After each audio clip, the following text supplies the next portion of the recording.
يا أيها الناس اتقوا ربكم الذي خلقكم من نفس واحدة وخلق منها زوجها وبث منهما رجالا كثيرا ونساء واتقوا الله الذي تساءلون به والأرحام إن الله كان عليكم رقيبا. يا أيها الذين آمنوا اتقوا الله وقولوا قولا سديدا يصلح لكم أعمالكم ويغفر لكم ذنوبكم ومن يطع الله ورسوله فقد فاز فوزا عظيما. اللهم صل على الحبيب محمد وعلى أزواجه أمهات المؤمنين وعلى ذريته وآل بيته إنك حميد مجيد.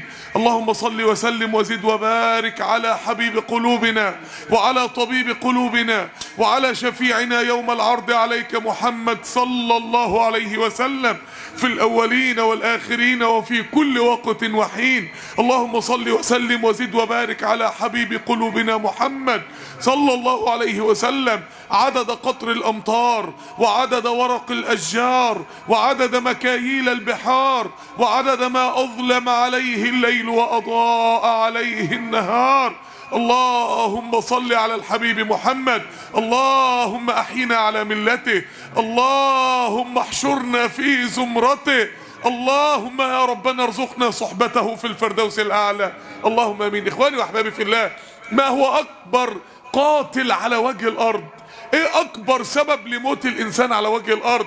ممكن يكون الاسلحة الفتاكة والتسليح والقنابل والاسلحة النووية، لا، ممكن يكون الاوبئة والميكروبات والبكتيريا والفيروسات لا، ممكن يكون امراض القلب والتجلطات. ايه اكبر سبب للموت على وجه الارض؟ اكبر سبب للموت على وجه الارض هو الهم، هو الهم والغم والحزن. اكبر سبب للموت على وجه الارض مدى حمل الانسان الهم القاتل الصامت. اكتر سبب الناس بتموت بسببه هو الهم. مش بتكلم ان بس الناس بتموت بسبب حد ينتحر من الهم ولا حد، لا، الامراض اللي بتيجي بسبب الهم قاتل. قال تعالى، شوف الحزن ممكن يوصل الانسان لايه. وابيضت عيناه من الحزن. ابيضت يعني ايه؟ العينين فيها سواد وفيها بياض. اتطمست معالم العين لعد باين سواد من بياض. ربنا ما قالش وعميت عيناه، قال وابيضت عيناه. اتطمست معالم العين من الحزن وشدة البكاء فلم يعد يدرى فيها سواد من بياض. هو الحزن ممكن يوصل الانسان للدرجة دي. ربنا ما قالش وابيضت عيناه من البكاء، في بكاء فرح، في بكاء، انما هنا الحزن ممكن يوصل لايه؟ الهم ممكن يوصل لايه؟ قال تعالى ووضعنا عنك وزرك. قال يعني بعض المفسرين اي همك. ووضعنا عنك وزرك الذي انقض ظهرك. الذي انقض ظهرك. انقض، عارفين الانقاض؟ عارفين لما عمارة تنهار وتبقى شوية انقاض وتبقى شوية اطلال؟ الحمل ممكن يبقى تقيل على ظهر الانسان. الهم ممكن يبقى تقيل على ظهر الانسان. الغم ممكن يبقى تقيل على ظهر الانسان لحد ما الانسان ينهار، لحد ما يحول حياته الانقاض، لحد ما الحمل ينوء به ظهر الانسان.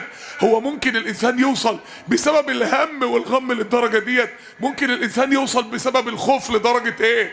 الانسان الخايف من اي حاجة، الخايف من الخوف، اللي عنده مرض خوف، اللي خايف من شيء، اللي خايف من تهديد، بيبقى عامل زي العصفور اللي جوه قفص والباب مفتوح. هو مش قادر يخرج من الخوف اللي جواه. عشان كده الخوف بيمنع الحياة مش بيمنع الموت، بيمنع ان الانسان يقدر يعيش. لدرجة ان الانسان بسبب المخاوف بيوصل لقول الله يحسبون كل صيحة عليهم. فاكر ان كل حتة ورمة طلعت في جسمه هتطلع سرطان. فاكر ان كل دوخة يبقى ورم في المخ. فاكر ان كل مشكلة يبقى بالتأكيد انا عندي مرض خطير، يبقى بالتأكيد هيحصل مصيبة. الانسان الخايف ده اشد انسان متعذب في الدنيا. الانسان اللي حتى لو مش خايف من الخوف، الانسان الخايف اللي عايش في الفوبيا بتاعت الخوف دي اشد انسان متعذب في الدنيا. انسان عايش في المصيبة قبل ما تقع. المصيبة لما بتقع ربنا لا ينزل المصيبة الا وينزل معها اللطف. فلا تنزل مصيبة على إنسان دون أن ينزل لطف الله مع المصيبة. إن مع العسر يسرا. فربنا بيلطف القلب، وزي ما يقولك ملطف للجلد، الجلد مولع تحط ملطف تلاقيك ما عدتش حاسس بالحرق اللي في الجلد. فلطف ربنا بينزل، يا نار كوني باردة، يبقى نار الابتلاء حواليك وانت قاعد في برد وسلام بلطف الله سبحانه وتعالى اللي لطف لك قلبك ونفسيتك والواقع والظروف. الانسان اللي عايش في خوف دخل نفسه في المصيبة من قبل ما تحصل، فمن قبل ما تحصل منزلش لطف الله، فعاش في مصيبة من غير لطف. ولو لم يخف، وحتى لو حصلت المصيبة هتحصل مع اللطف مش هيحس بيها. باتت عيون ونامت عيون في امور تكون او لا تكون. ان ربا كفاك بالامس ما كان، ان ربا كفاك بالامس ما كان، ان ربا كما يقول الامام الشافعي، ان ربا كفاك بالامس ما كان سيكفيك في غد ما يكون. الانسان الخوف ممكن يوصله لفين، الهم ممكن يوصله لفين، الحزن رب اني مسني الشيطان بنصب، النصب المعاناة، النصب العناء، النصب الاجهاد وعذاب. الانسان اللي عايش في هم او غم او حزن انسان عايش معذب، وده اكبر سبب للموت على وجه الارض. الثلاث مشاعر دول، الهم، الغم، الحزن. ايه الفرق بين الهم والغم والحزن؟ الهم على حاجة مستقبلية، مهموم بحاجة لسه ما حصلتش تيجي او ما تجيش. الحزن على حاجة ماضية، شيء الذكريات لا تفارقه، بحزين على اللي حصل، حزين على اللي خسره في حياته، حزين على الفرص اللي ضاعت، حزين على الاحباب اللي فقدهم، حزين. الغم على شيء واقع هو موجود فيه فعليا. فالانسان ما بين الحزن على الماضي والغم على الواقع والهم بالمستقبل بيتدمر.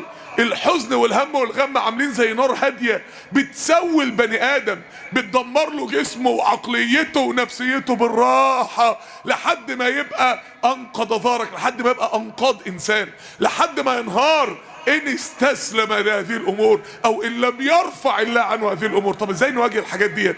ازاي نتخلص من الاكتئاب والامراض النفسيه؟ ازاي نتخلص من الهم والحزن والغم؟ ازاي نتخلص من هذه المشاعر النفسيه المدمره اللي مهما الانسان كان في نعمه المشكله مش من براه، المشكله جواه، المشكله جوه البني ادم ما هياش براه. فهو مش حلها فلوس، مش حلها ان في حاجه جوه لازم تحصل. اسباب التخلص من هذه المشاعر النفسيه المدمره، اول حاجه الفزع الى الله واللجوء الى الله سبحانه وتعالى. ربنا رفعة الايد لله من اعظم اسباب زوال الهم والغم والحزن. ازاي؟ اول حاجه الهم والحزن، النبي عليه الصلاه والسلام بيدينا علاج 2 في 1.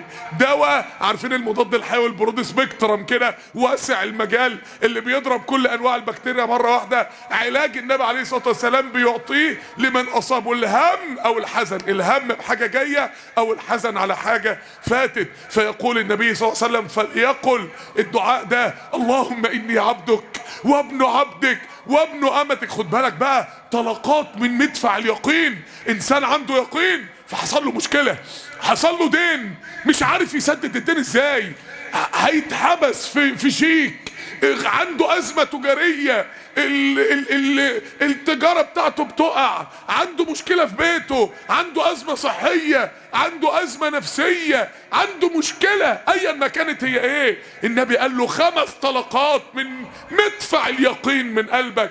الطلقة الأولى من اليقين: اللهم إني عبدك، إني توكيد، أنا عبدك يا رب، أنا عبدك في السراء وعبدك في الضراء، أنا عبدك وأنا سليم وعبدك وأنا مريض، وهفضل عبدك يا رب. لو اديتني الدنيا باللي فيها أنا هفضل عبدك، ولو خدت مني كل حاجة أنا هفضل عبدك، لو شافتني عبدك، ولو مرضت عبدك، لو اختنيت عبدك، ولو افتقرت عبدك، لو حصل في الغربة عبدك، في السر عبدك، في العلن عبدك، في السراء عبدك وفي الضراء عبدك، وانا جعان عبدك، وانا شبعان عبدك. انا مهما حصل يا رب، مهما حصل ابتلاءات انا مش هتغير، انا لن اتغير مع الله، قلبي مش هيتغير معاك ابدا يا رب. قلبي جوه القصر زي قلبي جوه الكوخ، قلبي زي سيدنا يوسف جوه السجن. إنا نراك من المحسنين، على عرش وزارة المالية في مصر، إنا نراك من المحسنين. أنا يا رب معاك زي ما أنا. اللهم إني عبدك وابن عبدك وابن أمتك. أنا فتحت عيني معرفش سيد ليا غيرك، أنا نسبي عريق في العبودية ليك يا رب. ده أنا عبد ابن عبد، مش عبد بس، ده أنا عبد، وأهلي وأجدادي وكل البشرية عبيد عندك يا رب. دي النقطة الأولانية، أول طلقة، العزم. أنا مش هتغير، مفيش ابتلاء هيغيرني يا رب، مفيش ابتلاء هيخرجني من عبوديتي ليك يا رب. اللهم إني عبدك وابن عبدك وابن أمتك. 2، ناصيتي بيدك، ناصيتي بيدك. أنا واقف تايه يا رب، أنا واقف تايه مش عارف أروح فين، أنا الدنيا مقفلة في وشي وممكن في سكك مفتوحة. ايه الطريق اللي يخرجني من اللي انا فيه؟ قدني للخير يا رب، ناصيتي بيدك. امشي في انهي سكة عشان اخرج من اللي انا فيه؟ اخرجني مخرج صدق. اطلع من اللي انا فيه ده ازاي؟ اطلع من الهم والغم ده ازاي؟ ناصيتي بيدك. الناصية هي مركز اتخاذ القرار. عشان كده الله سبحانه وتعالى يقول سبحانه وتعالى في القرآن الكريم، الله سبحانه وتعالى يقول فيؤخذ، يعرف المجرمون بسيماهم، فيؤخذ بالنواصي والأقدام. أول ما يطلع من تحت القبر الملائكة تفضل تضرب ناصيته وقدمه والعياذ بالله. اشمعنى الناصية؟ المكان اللي اتخذ قرار المعصية. واشمعنى قدمه؟ العضو اللي نفذ قرار المعصية. فهنا اتخذ القرار وهنا سعت القدم لتنفيذ القرار. الاتنين دول جزاء من جنس العمل. فالناصية دي مكان اتخاذ القرار. ناصيتي بيدك، خليني اخد القرار الصح، خليني امشي في الطريق الصح. قدني يا رب من ناصيتي للطريق المظبوط. عشان كده فألهمها فجورها وتقواها. قال بعض المفسرين في هذه الآية أي إما أن يلهمك الله الفجور والعياذ بالله تبقى اتخذلت، وإما أن يلهمك التقوى تبقى وفقت. الهمني الخير يا رب، الهمني الرشد يا رب، الهمني واقذف جوه قلبي الصح ايه واعمل ايه وارضيك في الازمه ازاي واخرج من الازمه اللي انا فيها ازاي. مش ممكن. كلام جبار يا اخواني، كلام عبوديه، كلام لا يقوله الا نبي مبلغ من الله. ان هذا الافق العظيم يخرج على لسان النبي عليه الصلاه والسلام في ساعه الهم والحزن. اوعى تفقد عقلك ساعه المشكله، انت محتاجه. اوعى تواجه الخوف اللي بيهجم عليك من غير الملكات اللي ربنا اداها لك. هتبقى ناقص، هتبقى عاجز، هتبقى بتواجه الخوف وبتواجه الهم وانت مهلهل زي الحمص البالي. النبي عليه الصلاه والسلام بيخليك عقلك يرجع لك قدام الحزن. 3، ماض في حكمك. الحكم هنا ممكن يبقى الشرعي والقدري، انما الجملة اللي بعدها الرسول اتكلم على الحكم القدري، فممكن دي تبقى الحكم الشرعي. ماض في حكمك. انا يا رب مش هتمرد على طاعتك. انا يا رب لما تبتليني مش هسيب الصلاة. واحدة لما جوازها يتأخر تخلع الحجاب. انا يا رب مش هتمرد على شرعك ساعة الابتلاء، مش هتخنق من الدين ساعة المشاكل، مش هقول هو ربنا عمل لي ايه، ما انا صليت وصمت اهوت وبعد كده في الاخر حصل لي مشكلة. ماض في حكمك. انا تحت حكمك يا رب، انا تحت حكمك وتحت شرعك وتحت امرك وتحت نهيك. انا لن اتغير في الطاعة ابدا، انا لن اسلك سبيل غير سبيل التدين ابدا. ماض في حكمك. 4، عدل في قضاؤك. عدل في قضاؤك، عدم التمرد بقى على قدر الله. عدل في قضاؤه.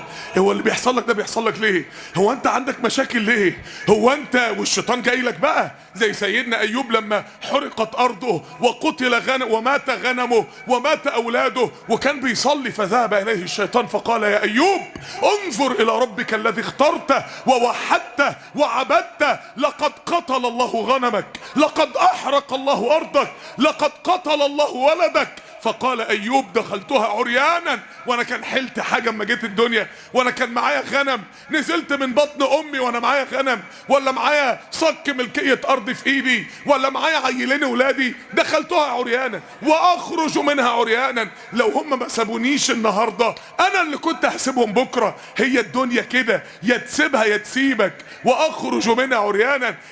سيدنا ايوب صفعه بمدفع اليقين من قلبه. اول ما الشيطان جه يشككه: عدل في قضاؤك. انا صحيح حصل لي مشكله ماديه او مشكله صحيه او ازمه في بيتي او مشكله نفسيه، بس يا رب انت ما بتظلمش حد. بس يا رب يقينا انا عملت ذنب استاهل بيه ده، يقينا في حكمه من ورا الابتلاء ده، يقينا انت تريد بيا خير او تريد بيا اصلاح شيء فابتلتني الابتلاء ده عشان اصلحه. عدل في قضاؤك. عدم سوء الظن بالله. اسالك المدفع الخامس بقى والطلقه الخامسه من مدفع اليقين. اسالك بكل اسم هو لك. اسالك ما الهم بقى، انسان عايز يخرج من النفق اللي هو فيه، عايز يخرج من الاكتئاب اللي هو فيه، عايز يخرج من الغم اللي هو فيه، عايز يخرج من الحزن والهم اللي عايش فيهم، عايز يخرج من المشاكل اللي هو فيها. فبعد بقى ما اثبت اليقين لله، الطلقه الخامسه: اسالك بكل اسم، بكل اسمائك الحسنى اللي اعرفها واللي ما اعرفهاش، بكل اسم هو لك ليس لغيرك.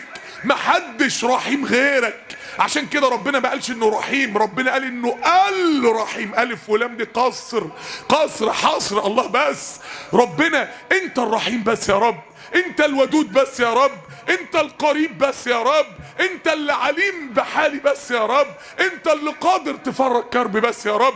اسألك بكل اسم، بكل اسم يعني باسم الله الرحمن طبعا، وباسم الله الجبار ايوه عشان يجبر كسري، باسم الله الودود ايوه، وباسم الله ذي انتقام ايوه عشان ينتقم من اللي دخلني في الهم ده وفي المشاكل دي. كل اسماء ربنا خير ليك لو انت مؤمن، كل اسماء ربنا في مصلحتك وفي عزك وفي رفعتك لو انت مع الله، سواء اسماء الترغيب او اسماء الترهيب، سواء اسماء الجمال او اسماء الجلال. اسألك بكل اسم هو لك. اجمال وبعد كده تفصيل بقى. سميت به نفسك في اي دين، في كل عالم من عوالم السماوات والارض، او انزلته في كتابك القرآن اسماء الله الحسنى في خواتيم الايات، او علمته احدا من خلقك السنة زي النبي عليه الصلاة والسلام او الملائكة او حملة العرش، او استأثرت به في علم الغيب عندك. يبقى اسماء الله الحسنى 99 اسم. غلط. ليه؟ 99 اسم دي المسابقة اللي النبي عليه الصلاة والسلام تعبد الأمة بيها. اللي يقدر يعد 99 اسم من ربنا ويعرف معانيهم إن شاء الله يبقى من أهل الجنة. إنما أسماء الله لا حدود لها ولا حصر لها، ولكن ربنا أعلمنا منها ما يكفينا لتحقيق العبودية وما يكفينا للدخول على الله في أي نوع من أنواع المشاكل وفي أي ظرف من ظروف الحياة. ربنا ادانا أسماء من أسمائي، ولكن أو استأثرت به في علم الغيب عندك. عايز ايه بقى بعد كل ده؟ عايز ايه بعد كل ده؟ ان تجعل القرآن العظيم ربيع قلبي. انا يا رب مش بسألك الاول ان الدنيا تتصلح، لا، والدين الاول يا رب. ربيع، خلي قلبي ربيع يا رب. انا مش عايز يبقى جوايا خريف، مش عايز يبقى جوايا شتاء، مش عايز يبقى جوايا جليد، مش عايز يبقى جوايا هم. انا عايز يبقى جوايا فرحة، انا عايز يبقى جوايا جنة، انا عايز يبقى جوايا زي الدنيا وهي ربيع. ان تجعل القرآن العظيم ربيع قلبي، يبقى جوايا جنة مثمرة من جميع انواع الرياحين والثمار. ونور صدري، نورها لي من عندك يا رب، نور لي قلبي ونفسي يا رب، ما تخليهاش مظلمة من جوه يا رب. الربيع اصلا المطر اللي بينزل يخلي الارض جنة، المية. ونور صدري، النور، فيش مكان من غير مية ونور ينفع. المسجد ده لو ما فيش فيه لا مية ولا نور مين يقدر يصلي فيه؟ بيتك لو ما فيش فيه مية ونور مين يقدر يسكن فيه؟ القرآن هو المية والنور. وجلاء حزني وذهاب همي. وجلاء حزني، اجعل القرآن العظيم جلاء حزني يا رب. القرآن يعالج كل الماضي اللي جوايا، يعالج كل بؤر الحزن اللي جوه قلبي على الماضي بتاعي وعلى الحاجات اللي خسرتها وراحت مني، وذهاب همي. خلي القرآن يا رب ينزل على كل بؤرة خوف جوه قلبي، خوف من بكرة، خوف من المستقبل، خوف من عدو بيهددني، خوف من اي حاجة حصلت لحد شفته قدامي وخفت انها تتكرر معايا انا، خوف من عوارض الايام، خوف من ابتلاءات الاقدار، خوف من اي مشكلة يا رب من مشاكل الدنيا الرهيبة، وذهاب همي. خلي القرآن يا رب ينزل بلسم على قلبي كده، البلسم بتاع القرآن ينزل على قلبي بيسيب قلبي ولا في حزن على حاجة فاتت ولا في هم من حاجة جاية، قلب عايش في ربيع، قلب عايش في جنة، قلب فرحان ما يعملش كده غير القرآن بدعاء الله سبحانه وتعالى. يبقى النبي عليه الصلاة والسلام علمنا، عايز تخلص من الهم والحزن من مشاعرك تجاه الماضي والمستقبل، ايوه ادي الدعاء اهو. طب عايز كمان تأكد بقى، حباية صبح وبالليل، الحباية اللي فاتت دي حباية عند اللزوم، لما تحس انك مهموم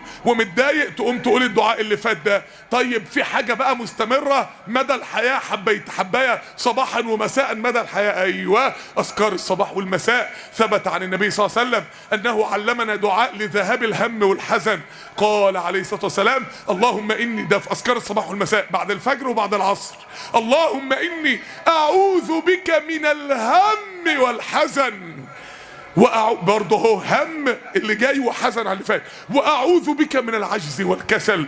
طب ايه اللي جاب العجز بعد الهم؟ لان الهم بيشل، لان الانسان اللي شايل هم مشلول. انت لو طالب لو شلت هم الامتحان فوق درجة معينة، لان في هم دافع للعمل وهم دافع للشلل. الهم لما بيزيد بيشل البني ادم، بدل ما يفكر يقعد مكانه مبطوط كده لحد ما يموت، بدل ما يقوم يذاكر يقعد محبط ما هي ضاعت خلاص، بدل ما ينزل يشتغل يقعد مكدود كده اهو. فالنبي استعاذ من العجز والكسل بعد الهم، لان الهم بيشل الانسان وبيشل طاقته، مش هيفيدك بحاجة. الهم مش هيفيدك بحاجة، قوم اشتغل، قوم صلح. اللهم اني اعوذ بك من الهم والحزن. يا سلام بقى لما ربنا يستجيب بقى وتلاقي قلبك كده وصدرك ايه راح منه الاحساس الرهيب اللي كان شلك ومقعدك ده. اعوذ بك من الهم. الناس شايله هم كل حاجه الايام دي، شايله هم الرزق وشايله هم الجنيه وشايله هم لقمه العيش. احد السلف يقول لو ان حبه الحنطه، حبايه القمح اللي بيتعمل منها رغيف العيش، لو ان حبه الحنطه صارت بدينار، دينار 4 جرام ذهب، يعني الوقت جرام الذهب بكام؟ يعني حوالي 2000 3000 جنيه كده. يعني لو بقت حبايه القمح، شوف بقى احنا عايزين كام 100 حبايه قمح عشان رغيف العيش الواحد، لو الحبايه بقت ب 3000 جنيه، لو ان حبه الحنطه صارت بدينار لما خفت على رزقي. الله اكبر. ليه؟ لان رزقي بيد الله سبحانه وتعالى. مش هخاف لانها بايد ربنا. هو ربنا عنده ال 3000 جنيه غاليين؟ هو اللي بيصرف على لقمة عيش ربنا، اللي بيأكلني ربنا. ربنا مش فارقة عنده حباية القمح بمليم ولا حباية القمح بمليون جنيه، مش فارقة. ما خلقكم ولا بعثكم إلا كنفس واحدة. قدرة ربنا يستوي فيها كل شيء، وغنى الله يستوي بعده كل عطاء، ورحمة الله يستوي معها كل عفو وكل تجاوز عن ذنب. الله صفاته فوق كل مشاكلك، ما تخافش، بس انت ارتكن الى الله، قوي الى الركن الشديد سبحانه وتعالى. عمر بن عبد العزيز وهو بيموت خليفة بقى عنده 12 ولد، فما سابلهمش حاجة من فلوس الخلافة، ما بينهبش فلوس دولة ولا أي حاجة، فأولاده فقراء، فقالوا له أوصي إلى أولادك قبل ما تموت كده قرار ملكي بس كده من الديوان الملكي لأولادك، أي حاجة بس كده، حاجة بسيطة، كل واحد مليون دينار ولا حاجة صغيرة كده من الحاجات الصغننة دي. فقال إن ولي الله الذي نزل الكتاب وهو يتولى الصالحين، إن كانوا صالحين فسيتولاهم الله. يقول أحد السلف فلقد رأيت أحد أبناء عمر بن عبد العزيز وهو ينفق 80 فرسا في الجهاد في سبيل الله، بيتبرع ب80 فرس للجهاد في سبيل الله. 80 فرس خيل حرب عسكري مش اي فرس. ولقد رأيت احد ابناء سليمان بن عبد الملك اللي ساب لاولاده بقى مال الدوله، احد ابناء سليمان بن عبد الملك، وهو يسال احد ابناء عمر بن عبد العزيز، هو بيستلف ولا بيطلب فلوس ولا بيطلب عطيه من احد ابناء عمر بن عبد العزيز، وهو يتولى الصالحين. هذا حق من الله سبحانه وتعالى. طب الغم بقى، طب انا الهم على اللي جاي والحزن على اللي فات، طب الغم بقى، انا دلوقتي مغموم، انا دلوقتي عندي واقع، انا دلوقتي جوه مشاكل فعليه، انا لا عندي ذكريات أليمة ولا عندي مشاكل خايف احسن تحصل، انا فعلا في مشكلة. قال تعالى: ونجيناه من الغم، نجيناه من الغم. طب حلوة قوي دي، ده في حاجة نجت سيدنا يونس من الغم اللي هي ايه؟ فنادى في الظلمات ان لا اله الا انت سبحانك اني كنت من الظالمين. يبقى الدعاء ده ينجي من الغم. يبقى زي ما خدنا دعائين كده للهم والحزن، خدنا دعاء للغم، عشان لما نقول يا رب احنا بنقول يا رب قصاد الثلاث مشاكل اللي فتكت بنفسية الناس ودمرت حياة الناس. لا اله الا انت سبحانك اني كنت من الظالمين. لا اله الا انت، الاول مفيش غيرك انت بقى. هو سيدنا يونس بيقول الدعاء ده فين؟ هو قام اتوضى وصلى ركعتين على سجاده الصلاه ورفع ايده بقى كده ايه بعد ما اتعشى بقى وفي سجاده الصلاه. سيدنا يونس بيقول الدعاء ده جوه اكبر سجن اتسجنه انسان في تاريخ البشريه، جوه اصعب لحظه غم اتغمها بني ادم في تاريخ البشريه. ده كان في بطن حوت جوه البحر، سواء جوه الخليج العربي، جوه البحر المتوسط، ايا ما كانت بقى القول الحدث. سيدنا يونس الحوت ابتلعه فين؟ تخيل جوه المحيط الهادي، واحد جوه بطن حوت 3 ايام واقف يصلي ويستغيث بالله بكلمه واحده: لا اله الا انت سبحانك. شوف سبحانك بقى اللي طلع من بطن الحوت دي شكلها ايه؟ لا اله الا انت، مفيش حد يملك حاجه غيرك. انا هنا لو معايا واتس ولا سوشيال ميديا ولا انستجرام، مين اللي هيجيلي اصلا؟ ولا مين اللي هيحس بيا؟ ولا مين اللي هينقذ انسان في ظرف بالمنظر ده؟ لا اله الا انت سبحانك. سبحانك يعني ايه؟ مش انت يا رب اللي انا دلوقتي في مشكلة، مش انت يا رب ما ظلمتنيش، سبحانك. سبحانك يا رب انك تكون ظلمتني بالكرب اللي انا فيه ده. امال ايه اللي جابك هنا؟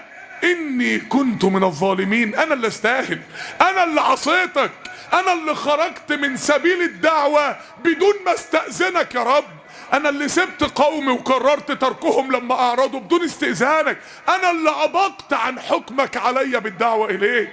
اني كنت من الظالمين. انا زي الدعاء الاولاني: عدل في قضاؤك، انت ما ظلمتنيش، انا اللي جبته لنفسي بذنوبي او بغفلتي. النبي عليه الصلاة والسلام مر على قوم مبتلين، ناس بقى مثلا كده اما تعدي على بلد مثلا تلاقي كلهم بطنهم منفوخه، ربنا يحفظنا جميعا، وعندهم استسقاء وعندهم صفرة وكلهم الامراض مسكتهم وكلهم كبدهم وكلتهم فيها مشاكل. فالنبي اصلا مر على مش واحد مبتلى، قوم مبتلين. فقال النبي صلى الله عليه وسلم: اما كان هؤلاء يسألون الله العافية؟ هم دول ما عندهمش حاجة اسمها التحسب الابتلاءات اللي جاية بالدعاء لله. فأول سبب لرفع البلاء، أول سبب الدعاء والتوسل والربانية والوقوف على باب الله والتضرع إلى الله والدخول على الله من باب الأسماء الحسنى. أما كان هؤلاء يسألون الله العافية؟ انت سليم واللي قاعد جنبك مريض، هو انت فكرك ان المرض يعني مش هيجيلك في يوم من الايام؟ طب اعمل ايه؟ ادعو الله في الرخاء يذكرك الله بالغنى والشفاء في البلاء. استدفع الابتلاء من قبل ما انت تستنى ما الابتلاء ينزل وبعد كده تدعي. اعمل بيسموها البروفلاكسس، الوقاية. اوقي نفسك بدري، ابعد الابتلاء عنك من بدري، وقف حراس من بعيد كده واقفين يدفع بهم الابتلاء عنك. ايه الحراس دول؟ اما كان هؤلاء يسألون الله العافية. الدعاء والتوسل وحسن العلاقة بالله سبحانه وتعالى تدفع عنك ما لا تتخيله، تدفع عنك وقني واصرف عني شر ما قضيت. الدعاء قني واصرف عني شر ما قضيت. يا رب لو كان في مشكلة جاية كده، في مرض جاي، في ابتلاء جاي، في أزمة مادية جاية، في أزمة نفسية جاية، في ظالم هيتسلط عليا، في حاجة، قني واصرف عني. 2 قني واصرف عني شر ما قضيت. يا رب لو في اي حاجة تعمل لي مشكلة من بعيد بعيد كده يا رب، قني واصرف عني شر ما قضيت. قصة كبيرة جدا ان الانسان يفهم ازاي يتعامل مع الهم والغم والحزن بالربانية والتوسل الى الله. السبب الثاني من اسباب النجاة من الهم والغم والحزن، السبب الثاني هو الوقاية من اكبر سبب اصلا للهم والغم والحزن. ايه اكبر سبب للهم والغم والحزن؟ حب الدنيا والتعلق بالدنيا. ما هو دايما اقابل واحد انا جالي مرض نفسي، ليه يا ابني؟ انا خطيبتي وتعلقت بيها وبعد كده سابتني فانا دخلت في مرض نفسي. يبقى تعلق بواحده معينه. اي حد بقى يقول لك انا بقى، ما هي الدنيا كده يا اخوانا. ما هو ربنا قال لنا في 6236 ايه ان الدنيا هتسيبك، انت هتسيبها. انت مصدوم ليه؟ لكأنك فوجئت بايه؟ ما هي دي حقيقتها.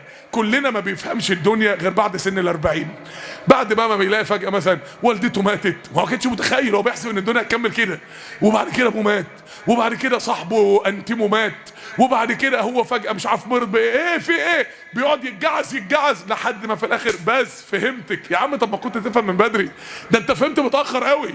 انت جيت تعرف حقيقة الدنيا، ما تعرف حقيقة الدنيا من القرآن، ما كنت تصدق ربنا من الاول بدل ما تكتشفها بالصدمات والخبطات اللي سابت ندب وشروخ عميقة جوه نفسيتك.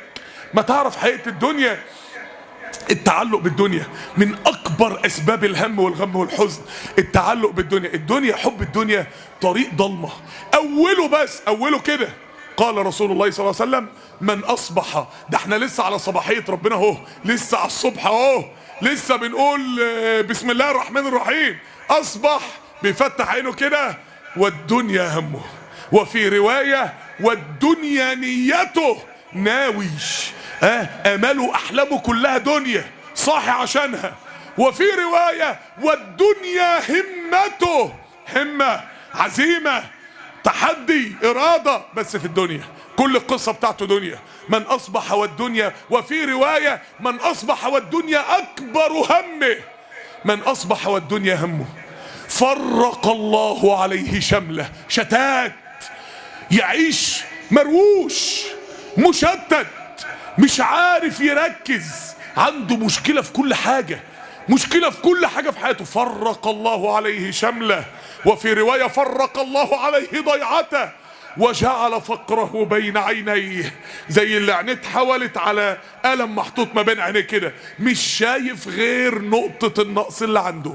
ما هو شايف ان ربنا اداله وسامة، او ان ربنا اداله شهادة، او ان ربنا اداله نسب، او ان ربنا اداله مال، او ان ربنا اداله قبول اجتماعي، او ان ربنا اداله ذكاء، او ان ربنا اداله دين، او ان ربنا اداله صحبة وسند، او ان ربنا. مش شايف الكلام ده، هو شايف الحاجة الناقصة بس. فان اعطوا منها رضوا وان لم يعطوا منها. هو مش عايز غير حاجة واحدة من ربنا. اذا هم يسخطون، اذا الفجائية، ينقلب انسان تاني مع الناس، مع الله، ينقلب مع الله. انسان هو قصته مع ربنا في نقطة واحدة، وجعل فقره بين عينيه. يبقى عنده ملايين ومش شايف غير المشكلة الصحية اللي عنده. يبقى عنده كل حاجة ربنا اداله ومش شايف بس غير ان هو معرفش ياخد شهادة معينة كان نفسه فيها، مش شايف غير النقص. ليه؟ مش بتحب الدنيا؟ يلا يا عم بقى شوف الدنيا عاقبة حبها ايه. ولم يأته من الدنيا الا ما كتب الله له فيها.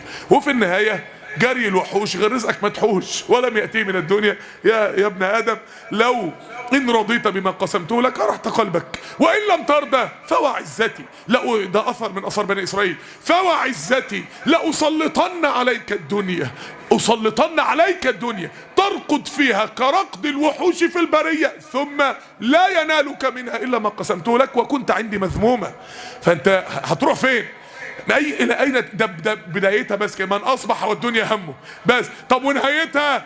نهايتها ربنا سمى بها سورة من أسماء القرآن اسمها سورة النازعات. والنازعات غرقة. مدى المنازعة الآلام اللي بتبقى في جسد الإنسان المتعلق بالدنيا ساعة ما روحه بتتاخد من الدنيا، مش قادر. الجسم ماسك في الروح، الجسم ماسك في الدنيا، مش قادر يتخيل إنه هيسيب الدنيا دي. ودخل جنته وهو ظالم. دخل جنته يعني دخل حديقته جنته، هو ما بيفكرش ان في جنة غير الدنيا، فربنا عبر عن دنيته بجنته لانها حظه من الدنيا والاخرة، هو مش هياخد غيرها بسبب عبادته ليها والعياذ بالله، وهو اصلا مش شايف غيرها، فربنا قال ودخل جنته. هي دي، هو ما عنده ان هي الا حياتنا الدنيا. بتكلمنا عن ايه؟ كلمنيش على الاخره يا عم، وقت الله يعين الله. انا الوقت عايز اتمتع، فاستمتعوا بخلاقهم فاستمتعتم بخلاقكم. انا لازم اتمتع، والخلاق هو ان يتمتع الانسان بنعيم الاخره في الدنيا. كلمنيش عن اخره دلوقتي، انا عايز هنا، انا عايز الجنه هنا الاول، انا عايز المتع هنا الاول، وبعد كده في الاخره ان شاء الله باذن الله قصه قلمين كده على وشي من الملائكه وما عدتش تعمل كده تاني واجري على الجنه بقى وخلاص. هو ده الامر، هو ده الامر. زي ما قال ابو لهب كده تبا لك الا هذا جمعتنا. يعني لو كان موضوع يتعلق ببهايم، ولا يتعلق بان اسهم البورصه زادت، ولا يتعلق ان في سعر الحديد زاد، ولا يتعلق انت جمعنا عشان تقول لنا جنه ونار. جنه ونار مين يا عم؟ احنا فاضيين للكلام اللي انتوا بتقولوه ده. وهكذا الى ان ينتهي السوره بقول الله والنازعات غرقا. وما بينهما بقى، ما بين اصبح والدنيا همه، وما بين النازعات غرقا، ما بين مشهد البدايه والنهايه بتوع محب الدنيا، ما بينها قال تعالى لا تمدن عينيك. في ناس عينيها هتطلع من مكانها مع كل برج فخم، مع كل عربيه حلوه، مع كل واحده حلوه ماشيه جنب واحد، مع كل عينيها تطلع. لا تمدن عينيك الى ما متعنا به. متع، هو شايف قدامه ناس بتتمتع فعلا. ربنا قال ما متعنا به ازواجا. ازواجا دي بعض المفسرين قال يعني واحد ماشي كده شاب كده جميل وغني وراكب عربيه من هنا من هناك، وجنبه واحده ملكه جمال، مراته بقى معاه فلوس بقى وبيتقدم احسن حاجه يقدر يتقدم لها. فالمنظر ده يجي واحد فقير كده يبص كده، الا طب ما انا عايز كده انا كمان يا رب، انا عايز ابقى زي ده، وعايز اتجوز واحده زي دي، وعايز اركب عربيه زي دي. فربنا بيقول لا تمدن عينيك يا عم، والله ولا تسوى المنظر ده من اوله لاخره الى ما متعنا به ازواجا منهم. ليه ما يسواش؟ ليه؟ زهره الحياه الدنيا. شفت الزهره بتورد وتطلع ريحه يومين وبعد كده تدبل، كل ده هيدبل. لا احب الافلين، كل ده هيقفل، كل ده انت. زهرة الحياة الدنيا زهرة عمرها قصير، او ربنا جاب اقصر عمر لحاجة جميلة على وجه الارض. عمر الزهرة عمرها قصير قوي، الدنيا عمرها قصير، المتعة عمرها قصير قوي، الفرحة بالدنيا عمرها قصير قوي. هي الدنيا كده نكد. زهرة الحياة الدنيا لنفتنهم فيه. قال المفسرون لنفتنهم فيه اي لنعذبهم به. اوعى تفتكر ان اللي عايش في فلوس ومش لازم يبقى، ممكن يبقى انسان متعذب اصلا، ممكن يكون اللي هو فيه ده ان لم يكن من اجل الله او ان لم يتقي الله فيه يبقى مصدر عذاب عليه ومصدر شقاء عليه، فهو عايش متعذب. لنفتنهم فيه، اولها عذاب اخرها عذاب ما بين عذاب. وبعد ما يموت بقى افرايت ان متعناهم سنين ثم جاءهم ما كانوا يعدون ما اغنى عنهم ما كانوا يمتعون. خلوهم بقى يتفرجوا على كل الكليبات ويسكنوا كل العمارات ويمشوا مع كل الستات ويلبسوا كل الموديلات ويتفرجوا على كل القنوات ثم جاءهم ما كانوا يعدون. يروحوا فين يعني؟ ما هو اخرها واحد ومعروف. كما اننا نوقن بالله فنوقن بالعاقبه. ثم جاءهم ما كانوا يعدون ما اغنى عنهم ما كانوا يمتعون. سماها المفسرون ازهد ايه في كتاب الله. ميمون بن مهران دخل على الحسن البصري فقال عظني. ميمون بن مهران بقى ده واخد ابنه معاه بقى، يلا يا ابني شفت الحسن البصري اللي الكلام بتاعه شبه كلام الانبياء، الواعظ الجبار اللي الامه كلها بتروح تحضر له الدروس بتاعته، تعالى بقى يا ابني من ايه نساله سؤال كده. فبيقول له عظني. فقال له افرايت ان متعناهم سنين ثم جاءهم ما كانوا يوعدون ما اغنى عنهم ما كانوا يمتعون. فخرج ميمون بن مهران فابنه بيقول له يا ابي ما قال لنا شيئا. هو ده اللي انت بتقول لي الداعيه اللي ما حصلش ما قالش حاجه. فقال يا بني لقد قال آية لو عقلتها لجعلت في قلبك كلوما وكلوما. ده هتشرح قلبك من الجراح اللي هتعملها فيها لو انت فهمت الآية اللي قالها ده ايه، لو انت عسيت في هذه الآية التي صدعت قلب ميمون ابن مهران رحمه الله. اخواني واحبابي في الله، في النهاية طب ومن جعل الآخرة همه ومن جعل الآخرة همه. طب الإنسان ورواية من جعل الآخرة همته همه. طب وفي النهاية من جعل الآخرة نيته. اللي صاحي ناوي بقى أنا النهاردة لازم أقرب من ربنا، انا النهارده كل حاجه هعملها حتى مع زوجتي، حتى مع اولادي، حتى في شغلي سارجو بها وجه الله. انا النهارده لازم اعبد ربنا وابقى انسان مقرب من ربنا. ومن اصبح والآخرة همه جمع الله عليه شمله. يبقى انسان ايه؟ راحة البال، مش مشتت. جمع الله عليه شمله وجعل غناه في قلبه. مش غناه في فلوس، ولا غناه جيبه في فلوس، ما بيفكرش اصلا جيبه في فلوس ولا لا، فكرش اصلا موديل العربيه اللي هو راكبها ايه، فكرش اصلا، حسبهاش اصلا. ليه؟ هو انا دلوقتي لو قلت لك ما تشوف لي كده الله يكرمك انت في جيبك فيه شويه رمل قد ايه؟ انت مجنون؟ انت مخك في حاجه؟ هو في واحد بيعد الرمل اللي في جيبه ده؟ المجانين اللي بتعد الرمل اللي في جيبه اهو ده بالظبط كده. فلوس مين يا عم؟ هو انا ماشي مستقوي بك اصول وبك اجول زي ما النبي عليه الصلاه والسلام قال. شفت ان الوزير كده ماشي بالعربيه بتاعته على الطريق السريع مخالف ولو جه ظابط مرور جه يقول له رخصتك، يقول له ده انا احطه تحت درسي، انت مش عارف انا ابن مين ولا ايه؟ فالنبي بيقول لربنا كده بك اصول وبك اجول. هم مش عارفين انا عبد مين ولا ايه؟ هم مستغربين انت بتعمل كده ليه؟ واقف في وش الدنيا وبتبعت لملك الروم تقول له اسلم تسلم، وبتبعت لملك الفرس ايه في ايه؟ مين اللي واقف وراك يعني؟ انت مالك عامل كده؟ فبيقول له ربنا بك اصول وبك اجول. مش عارفين ان انا عزتي بيك يا رب. زي موسى لما دخل على فرعون، سيدنا موسى دخل على فرعون كلموا عن الله كلام، ربنا الذي اعطى كل شيء خلقه رب. فهو يعني فرعون اتجعز، هو تقالوا ربهم ده يعني الملك اللي بعد الحاكم اللي بعده. قال فمن ربكما يا موسى؟ هو انت مين الحاكم اللي بقى؟ هو مش فاهم ان سيدنا موسى يتكلم عن الله الذي في السماء. فرعون اتجعز، انت مالك يعني فارد صدرك قوي كده ليه وانت داخل مطمن قوي كده؟ يقينا انت وراك حد جبار بقى، ملك من ملوك الاشوريين ولا ملك من ملوك الكنعانيين، ولا انت بالتاكيد في وراك حد سندك. فسيدنا ربنا الذي اعطى كل شيء. انت قصدك طب تعالى انتوا طلعتوا من النوعيه ديت، طب تعالى بقى ما نتعامل معاكم. الناس الذين لا يعرفون من هو الله فيعبدون الدنيا هم اللي بيخسروا في الاخر. ومن اصبح والاخره همه جمع الله عليه شمله. بدأها براحه بال وجعل غناه في قلبه. غناه في يقينه بالله. فهو مش الباقي ده بالنسبه له شويه رمل اصلا. سهله، نفسي في حاجه يا رب وهسعى ربنا لو رفعت حجرا لوجدته تحته ذهبا كما يقول عبد الرحمن بن عوف. واتته الدنيا، الله اكبر، مش واتاه المال، مش واتاه الرزق، واتته الدنيا باللي فيها تحت جزمته. ومش جرى وراه جري الوحوش ده اللي جت لحد عنده. واتته الدنيا وهي راغمه مناخرها في الرغام اللي هو التراب، الرغام التراب، وهي راغمه مناخرها في التراب، مذلوله مكسوره، مش جايه متنططه. ممكن واحد مراته زعلت منه قعد يصالح فيها ويسوق عليها المراسيل ويتودد لها، طب ارجعي وانا والله ما، فهي رجعت له، بس رجعت له وهي زلاه، رجعت له وهو ما يقدرش انت معاه. فممكن الدنيا بتيجي الواحد وهو اصلا بيبص ده ورجليها، انما دي جات له راغمه مكسوره تحت رجليه. ومن معاني الراغم في اللغه انهم لما كان يبقى في زمان جمل مستقوي بنفسه كده ومش راضي يسمع الكلام، يقوموا جايبين عاملين له خرم فتحه في الحاجز اللي ما بين فتحتي الانف، الحاجز اللي جوه ده حساس جدا، ويقوموا رابطينه بحبل منه، فيبقى الحبل مربوط من الحته الرهيبه في الالم دي، ويجروه منه. لو جه يحود يمين ولا شمال يقوموا شادين الحبل يتجنن من الالم، فيمشي على العجين ما يلخبطوش. اهو ده من معاني الراغم في اللغه، ان الدنيا جايه ما تقدرش انها تعصيه. واتته الدنيا، هو ده الذين سعوا وراء الدنيا الى اين ذهبوا.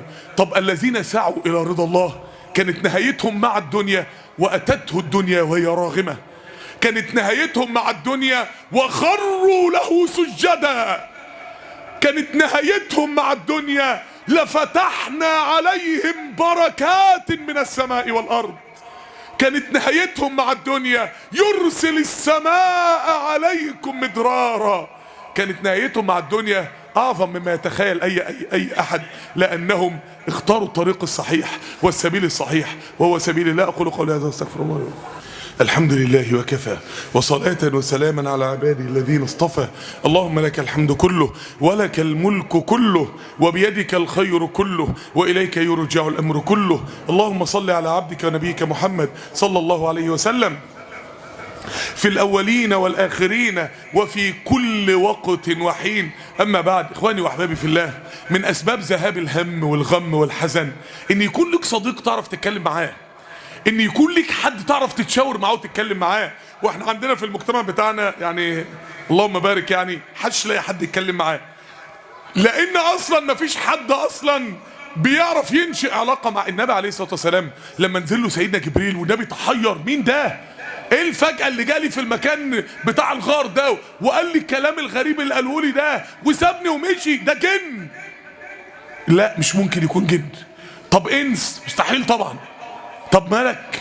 طب لو ملك من عند ربنا يعني انا هبقى نبي؟ طب ما قاليش ليه؟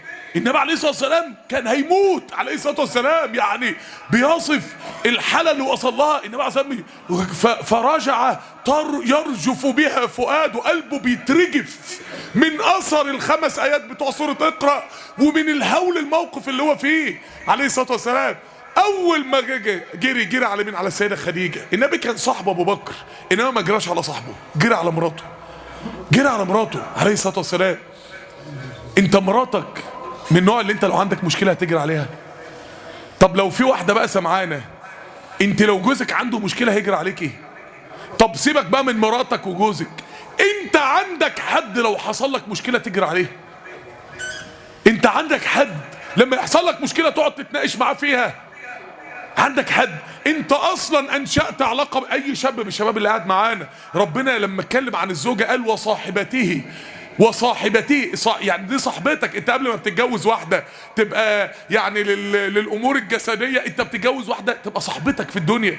انت انشأت العلاقه دي مع زوجتك. طب انت انشأتها مع حد من اصحابك؟ طب انت سيدة خديجه لما النبي عليه الصلاه والسلام اشتكى لها عليه الصلاه والسلام، خدته قالت له كلا والله لا يخزيك الله ابدا، انك لتطعم المسكين وتحمل الكل وتقري الضيف وتصل الرحم وتعين على نوائب الحق وتكسب المعدوم. هلم بنا الى ورقه بن نوفل، وخدته واتحركت وراحت لورقه بن نوفل. النبي رجع فاهم الموضوع ايه عليه الصلاه والسلام. في ناس بقى كل ما بتروح تشتكي لها يطبطب عليك. لا يا اخي والله انت عامل، انت زعلان يا اخي، ان شاء الله ما تخافش يا عم، انا مش عايز حد يطبطب عليا. الطبطبه بتاعتك ده هتخليني ما اكلمكش تاني اصلا، هتخليني اعمل لك شيفت ديليت من قائمه اي حد ممكن اتناقش معاه في مشكله عندي. حل معايا، فكر معايا، قول لي كلام عملي اخرج بيه. انما الاساس انت اصلا عندك صاحب صدق بجد، عندك حد بجد لما تقع في مشكله تتناقش معاه وتتكلم معاه. انت لازم اللي انت عايزه يبقى معاك كده انت تبقى معاك كده، انت نفسك تبقى الاول كده مع اللي قدامك عشان اللي قدامك يبقى معاك كده. من اسباب علاج الهم والغم كثير من الناس اللي تعرضت للهم والغم والامراض النفسيه والفوبيات وامراض الرهاب والاكتئاب والتوتر، لما جالها الامراض دي في الفتره دي كانت لوحدها، كانت عايشه لوحدها. ما تعيش لوحدك، عيش مع ناس صادقه، ما تعيش دماغك يعني وحشه، ما تعيش ساذج، ما تزعلش مني، ما تعيش عبيط. اللي حواليك اصحاب الملذه بس واصحاب الجو الحلو بس، وساعه ما تقع في مشكله ما تلاقيش حد يقف معاك، ما تلاقيش حد يتناقش معاك، ما تلاقيش حد يسيب نفسه عشان يقعد يتكلم معاك. صاحب ناس بجد انت قلبك عليهم وهم قلبهم عليك. اختار صح، طول ما انت في طريق ربنا اختار صح، ما تختارش غلط. ساعة ما تقع في أزمة من أكبر المشاكل بعد إن الواحد ما بيقولش يا رب وبيهرع إلى الله، من أكبر ما إن الواحد ما بيلاقيش حد يتكلم معاه، ما بيلاقيش حد يشتكي ليه. من أسباب الهم والغم والحزن أو من أسباب علاجها عبادة الله سبحانه وتعالى. قال تعالى إن الإنسان خلق هلوعا. هلوع، عارف المرعوب المفزوع، إذا مسه الشر جزوعا وإذا مسه الخير منوعا. ده واحد راكب المرجحة يا عيني، ده حاجة مفيش خالص، مفيش أي ثبات نفسي ولا أي ثبات انفعالي. مع أقل مشكلة يتجنن، مع أقل خير يتجنن. واحد نفسيته وحشة جدا، ده مؤهل إنه يعيش مدمر نفسيا مع مشاكل الحياة.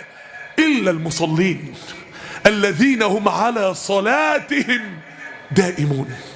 من أسباب علاج الهم والغم والحزن القناعة. قال تعالى ولو شاء ربك لجعل الناس أمة واحدة ولا يزالون مختلفين. قال بعض المفسرين مختلفين ما بين الغنى والفقر، واحد غني وواحد فقير، هتفضل الدنيا كده إلا من رحم ربك. طب يعني ايه لما رحم ربك؟ قالوا أي بالقناعة، يعني اللي ربنا رحمه مش اللي ربنا اداله الفلوس، ولا اللي ربنا رحمه اللي ربنا خد منه الفلوس. امال اللي ربنا رحمه مين؟ اللي ربنا اداله الرضا، اللي ربنا قنعه بما اتاه. هي دي الرحمة بتاعت الدنيا. فرحمة الآخرة الجنة، ورحمة الدنيا القناعة والرضا. فاللي ربنا رحمه لا هو اللي خلاه سليم ولا هو اللي خلاه مريض، لا هو اللي خلاه غني ولا هو اللي خلاه فقير، لا هو اللي خلاه معاه دكتوراه وبورد امريكا وزماله بريطانيه، ولا هو اللي خلاه ما خدش ابتدائيه. امال مين اللي ربنا رحمه؟ لا هو اللي اداله الزوجه الجميله والاولاد الكثيرين، ولا هو اللي حرمه من ده. اللي ربنا رحمه هو اللي ربنا اداله الرضا والقناعه. هذه هي جنه الدنيا، وهذه هي رحمه الدنيا، هي رحمة الدنيا. اخواني واحبابي في الله، قضية الهم والغم والحزن قضية خطيرة جدا، اكبر قاتل على وجه الارض، اكبر سبب للموت على وجه الارض، اكبر سبب لنكد المعيشة والعياذ بالله على وجه الارض. قلنا السبب الاول، قلنا العلاج الاول التوسل الى الله. اما كان هؤلاء يسألون الله العافية، التوجه الى الله، دعاء لا ادعيه. ما فيش سبب من الثلاثة دول الا والنبي عليه الصلاة والسلام اداك الدعاء ودعاء ودعاء وادعية في علاجه. احفظ الكلام ده وواجه الحياة بيه عشان ما تندمش. لو العصاية بتاعت نفسيتك اتكسرت مش هتعرف ترجعها تاني. هي الوقت ممكن مشروخة، هي الوقت ممكن مضغوط عليها، انما لو اتكسرت ربنا يحفظنا ويعافينا سنين على ما ترجع سليمة تاني. كسر العظم بياخد شهور على ما يتصلح، ولكن كسر النفسية ممكن ياخد سنين وممكن لا يلتئم الا بالموت. فخد بالك، خد بالك ان الجبس بتاع النفسيات غير الجبس بتاع العظم.